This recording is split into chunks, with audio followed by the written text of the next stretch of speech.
All my dear masters for you మీకోసం ఛానల్కు స్వాగతం సుస్వాగతం. ముందుగా మన గురువు గారైన శ్రీ బ్రహ్మర్షి పితామహ పత్రిజీ గారికి మన గురుమాతకున్న ఆత్మ ప్రణామాలు మాస్టర్స్. Okay masters.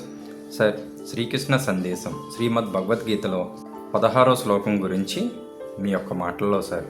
యద్యదాచరతి శ్రేష్టః తత్తద్దేవేతరో జనః స యత్ప్రమాణం కురుతే లోకస్తదనువర్తతే. యద్యదాచరతి శ్రేష్టః తత్తద్దేవేతరో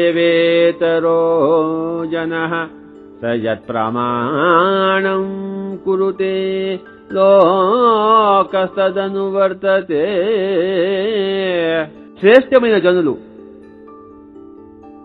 యద్యదాచరతి అంటే ఏదేదైతే ఆచరిస్తూ ఉంటారో, దేవేతరో జన దాన్నంతా కూడాను ప్రమాణం కురుతే అంటే అదొక ప్రమాణంగా చూసుకుంటారు. శ్రేష్ఠులు కాని వారు శ్రేష్టమైన వారు చేసే పనులను ప్రమాణంగా స్వీకరిస్తారు.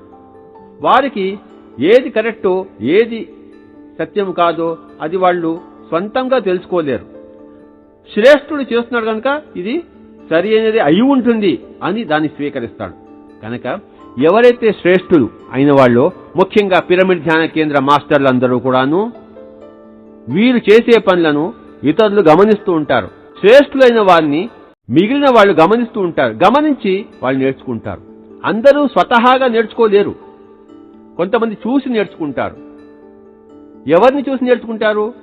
శ్రేష్ఠులైన వారిని. కనుక ఎవరైతే మాస్టర్స్ అయి ఉంటారో, ఆత్మజ్ఞాన పరాయణులు అయి ఉంటారో, ధ్యాన యోగులై ఉంటారో, వారు కర్మలను ఏ విధంగా చేయాలి, వారు చేసే కర్మలు అందరికీ ఆదరణీయంగా ఉండాలి, అందరూ సులభంగా గ్రహించే విధానంలో ఉండాలి.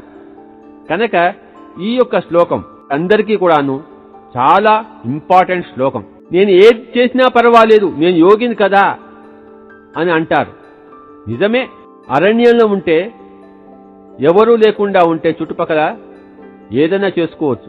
చుట్టుపక్కల మనం సంఘంలో ఉంటున్నప్పుడు మన ప్రభావం వారి మీద ఉంటుంది. కనుక ఏ విధమైన ప్రభావాన్ని మన ద్వారా ఇంకొకరి మీద ప్రసరింపచేయాలో దాన్ని గమనించి మన కర్మలు చేయవలసిన రెస్పాన్సిబిలిటీ యోగుల మీద ఉంది. Okay sir, thank you sir.